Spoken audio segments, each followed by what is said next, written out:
ট্যাঙ্কের গর্জনে কাঁপছে ভারতের চিকেন নেক। স্পর্শকাতর শিলিগুড়ি করিডোর তথা চিকেন নেক এবং সিকিমের নিরাপত্তা ও যুদ্ধের প্রস্তুতি বাড়াতে মাসব্যাপী বিশাল এক মহড়া চালিয়েছে ভারতীয় সেনাবাহিনীর ত্রিশক্তি কর্পস।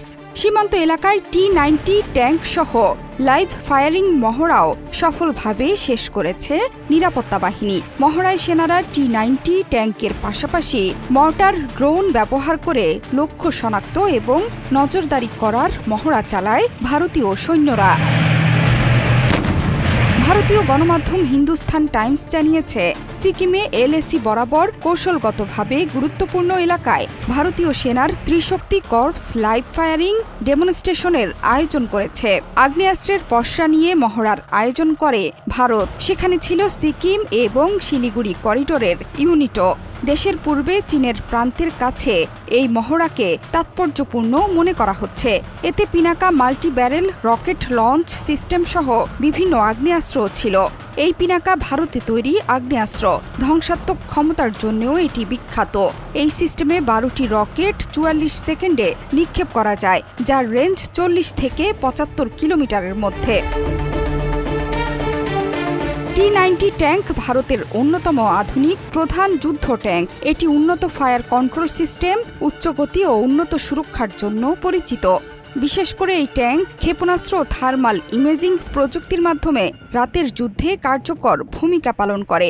এই মহড়ার মূল উদ্দেশ্য বিভিন্ন অপারেশনাল পরিস্থিতিতে ব্যবহৃত কৌশল ও প্রযুক্তির কার্যকারিতা যাচাই করা। দেশীয় প্রতিরক্ষা প্রযুক্তির ব্যবহার বৃদ্ধির মাধ্যমে আত্মনির্ভরশীলতা অর্জনের প্রচেষ্টাই মহড়ার লক্ষ্য। মহড়া নিয়ে সেনা কর্মকর্তা বলেছেন, ত্রিশক্তি 33 কর্পস সফলভাবে আগ্নেয়াস্ত্রের মহড়া করেছে, যেখানে যুদ্ধ প্রস্তুতি, দ্রুত মোতায়েন, আক্রমণের ক্ষমতাকে তুলে ধরা হয়েছে। এই 33 কর্পসের আওতায় থাকা ইউনিটের হেডকোয়ার্টার হল পশ্চিমবঙ্গের সুকনা।